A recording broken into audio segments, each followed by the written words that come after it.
Now, from WYDC TV, this is Big Fox News at 10.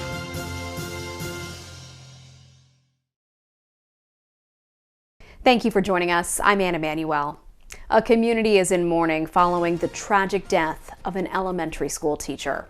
Big Fox's Josh Feldberg joins us with details from Troy. The Troy Area School District lost one of its own this weekend. A post on the district's Facebook page announced that Christine Woodward, an elementary school teacher, died in a car crash. The deadly crash happened here at the intersection of Almec and Rist Road alongside State Route 6. According to the crash report, the incident occurred around 11 p.m. on Saturday night. The accident involved Woodward and another vehicle. The other driver, Michael Brown, survived the crash with what police described as significant injuries and was transported to Robert Packer Hospital for treatment. Woodward was pronounced dead at the scene. Christine Woodward worked in the district for almost 15 years at East Troy, W.R. Croman, and intermediate schools. A statement from Troy Area School District Superintendent Elias stated that Woodward was an active member of our booster clubs and was considered a mother figure to many of our students. The school district will be offering support and counseling for as long as it is needed. Troy is also encouraging families to talk about what happened in whatever way each family feels appropriate. According to the district, Christine will be remembered as a dedicated staff member who over the years made so many strong connections with whom she encountered. Josh Feldberg, Big Fox News, Troy. Steuben County is installing naloxone boxes across the county to help fight the opioid crisis. Naloxone, or Narcan, is an overdose reversal medication. The Steuben Prevention Coalition and the Institute for Human Services provided 21 emergency overdose wall units that will each hold 4 boxes of Narcan medication. The boxes will be placed in areas of the county with higher than normal overdose rates. Corning Painted Post High School hosted this year's Winter Guard International Regionals. The sport, which combines carefully choreographed sword twirling and flag tossing, brought students from all across the state to the Crystal City. Here's our Maggie Hall with more. Winter Guard is a competitive performance sport that brings together several components: acting, dancing, and the use of props such as flags, prop rifles, and sabers. I really enjoy the work itself. When I heard I was on Rifle Line, I'm like, let's go! Because I did not want to be on Saber. Each team practices for many hours. It's a lot of work. It's a lot of work. It's also an incredible feeling to walk out and see these so many people out there to watch you perform the show you've worked on for months. Every student that I interviewed told me that their Winter Guard team is like a family. Yeah, I have friends outside of Guard, but my really good lifelong friends are in Guard. The best part about performing today has to be the group itself. I love these guys so much. A lot. I've made a lot of friends doing this, and just getting out there and doing this amazing thing with all of them is a wonderful experience. Kind of just feel like I'm with a family. Even if it's 20 of us, it's just really homey. 16 Guard teams from all across the state competed on Saturday. Corning Painted Post's Winter Guard team took the esteemed title of 3rd at the regional competition. Maggie Hall, Big Fox News, Corning. The Corning Police Department will soon have a K-9 unit after reaching its fundraising goal. The Crystal City Benevolent Association raised more than $25,000 during its Saturday fundraiser, surpassing the association's goal of $20,000. The money will go to the purchasing of equipment and training of the dog and its handler. Super Bowl 57 was one of the closest championship games in recent years. Ultimately, it was the Chiefs coming out on top in a game-thrilling ending over the Philadelphia Eagles. Lauren Blanchard has more from Glendale, Arizona. It was an all-night celebration from Arizona to the streets of Kansas City, following the Chiefs' narrow 38-35 victory over the Philadelphia Eagles. You saw everybody pour everything out on that field for the second half, and sure enough, that Chiefs came away with victory, baby. The Chiefs taking home the Lombardi Trophy for the second time in 4 years, led by game MVP quarterback Patrick Mahomes. Mahomes now going to tuck it. Mahomes solidifying himself among the all-time greats, fighting through pain after re-injuring his ankle heading into halftime. I mean, you're in the Super Bowl. You can worry about getting it healthy in the off season. So I just kind of fought through, and we were able to win the game. In the battle of brothers, Travis Kelce came out on top. Donna Kelce calling the game's outcome bittersweet. I'm so happy they got to share this. They put everything out there. I wish they could have both won. And those weren't the only highlights. The big event began with Chris Stapleton's emotional rendition of the national anthem, bringing Eagles coach Nick Sirianni to tears. Before taking the Super Bowl halftime stage, Rihanna hinted at bringing a special guest. Fans going wild when she revealed she's pregnant at the start of her 13-minute set. Meanwhile, overnight, Eagles fans filled the streets of Philadelphia, heartbroken by the loss and the controversial call minutes before the end of the game. Disappointed is the main word. The celebrations in Kansas City expected to last through Wednesday when the Super Bowl champs are honored with a victory parade. In Glendale, Arizona, Lauren Blanchard, Fox News. Today, U.S. officials say they still don't know the origin or motive of 3 objects shot down over North America this weekend. Caroline Shively has more from Washington. The U.S. military downed a 4th unidentified object in just 8 days on Sunday, this time over Michigan. NORAD began monitoring an octagonal object floating over Montana on Saturday, lost track of it, then picked it up again on Sunday. Worried it could interfere with commercial planes at its altitude of 20,000 feet, missiles took it down on Sunday over Lake Huron. U.S. officials say they will continue to monitor the skies. If there's an unknown object that enters either Canadian or U.S. airspace, we will go out. We will attempt to identify it. If it's a threat, kinetic threat, military threat, I am delegated the authority if it commits a hostile act or hostile intent. Sunday's event follows the downing of a much larger object thought to be a Chinese spy balloon off the South Carolina coast on February 4th, after officials tracked it across the U.S. A second object was shot down Friday over Alaska, a third on Saturday in Canada, then Sunday's incident. So far, U.S. officials say they have no reason to believe the 3 objects downed over the weekend are from China or even related. These ones that are being shot down, they're different nature. The one that looks like that was shot down over Alaska is different from the one that was shot down over Canada. There could be completely benign and totally explainable reasons for why these objects are flying around up there. Beijing has also accused the U.S. of flying balloons over Chinese airspace. Administration officials say that is absolutely not true. In Washington, Caroline Shively, Fox News.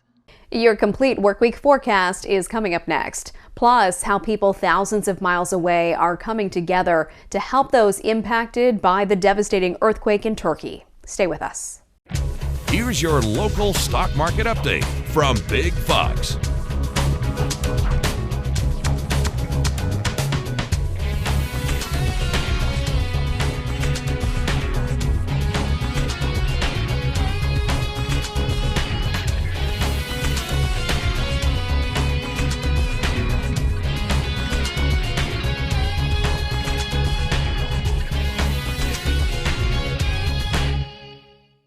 Now, your Twin Tiers forecast from Big Fox.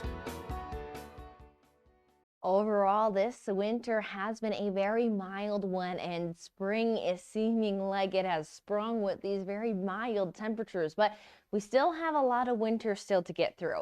Now, we'll note through the overnight we stay underneath some partly cloudy skies, a little windy with a west-northwesterly wind, temperatures falling to about 30 degrees, which really isn't much of a fall when it comes to where we should be at this time of the year, but still a fall as we saw highs climbing to those mid-50s down into those 30s.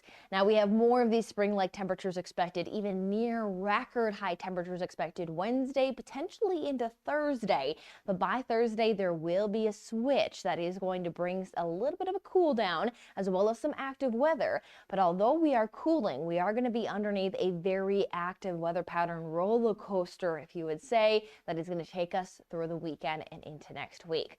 But focusing on what we have expected as we head into our Tuesday, we have more of that blue sky. Winds will calm from the overnight and we climb to 50 degrees again. Now, if you have some Valentine's Day plans, we'll note that temperatures will be falling out of those 50s and back into those lower 30s through that date-night time frame with a light southerly wind in place. Now, that southerly wind is going to bring us our near record temperatures. So from pleasant temperatures for our Tuesday, we are going to go to warmth into our Wednesday. Now, we have increasing cloud cover coming through the overnight. So although we were dropping to about 40 degrees through 7 p.m., there's not much more of a drop in the temperatures into Wednesday morning, as we see that overcast skies will settle the atmosphere into those upper 30s. So as we start into the upper 30s, near 40s into Wednesday morning, that is going to return those temperatures into the 50s and then through the 60s possible. 61 is a possible high for our Wednesday and underneath some sunny conditions. Now, that isn't sounding all pleasant when you have to talk about the wind that will be in place. Now, the wind will be out of the south, which is pushing in the warmth, but it's going to be a little blustery at times, so note that you'll have a wind gust up to about 32 miles per hour. We have a chance for that warmth again on Thursday with still that southerly wind. However, on Thursday, we will be seeing a low pressure system sliding on through. So that southerly wind is going to be associated with some moisture that's going to build in, bring us some shower chances. And then behind that low pressure system, a northwesterly wind moves in, which is going to be a little blustery on Friday. And that's going to allow for those temperatures to pull back. And we could have a chance for that wintry mix. So again, still fairly mild on Thursday, but temperatures will be falling once that low pressure system passes. We'll be underneath some light rain showers, and then we'll have some wintry mix possible. Not expecting a lot of accumulation from the system, but we'll watch the numbers as we head through the rest of this week. We'll be a little cooler there into the early weekend, but we look at that roller coaster bring us back up into those 40s and 50s as we head into Monday. M&M's parent company is fined over a worker mishap.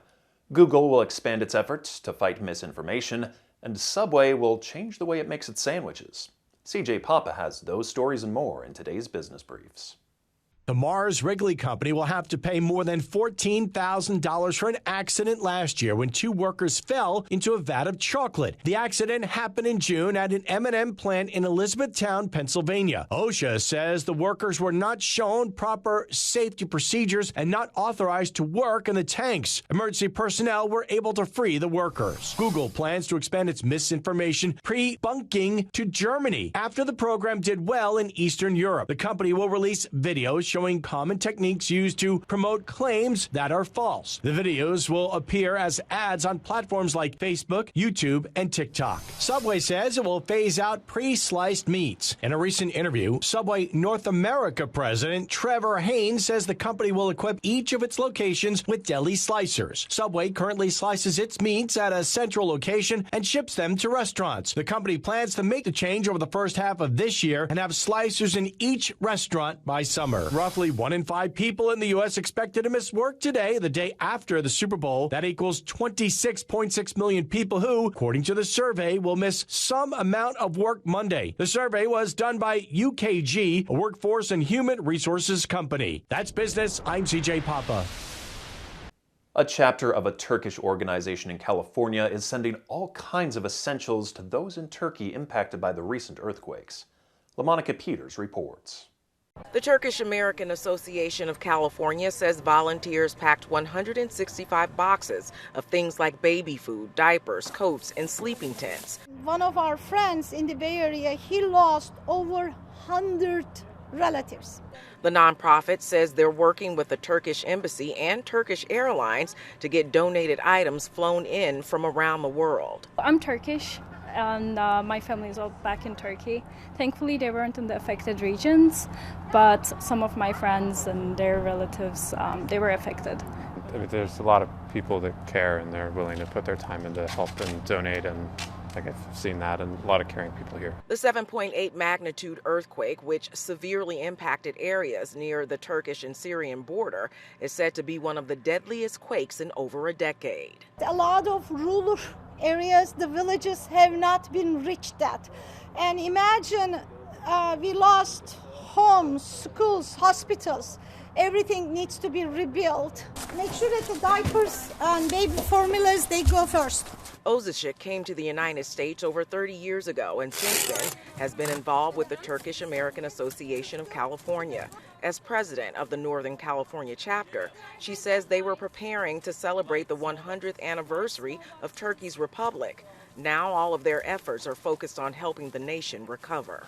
It was supposed to be a year that we were going to celebrate our Republic of Turkey, our founder Atatürk, and now we can't. Now we have to mourn with our fellow citizens, and we have to continue this aid. The group says that it'll continue to collect money and other donated items to help people who are struggling to survive and to rebuild. Still ahead, a doctor describes some of the telling signs that men are experiencing depression and shares what to do about it. That story and more coming up. We know that depression can affect anyone, but in men, the signs can be harder to spot.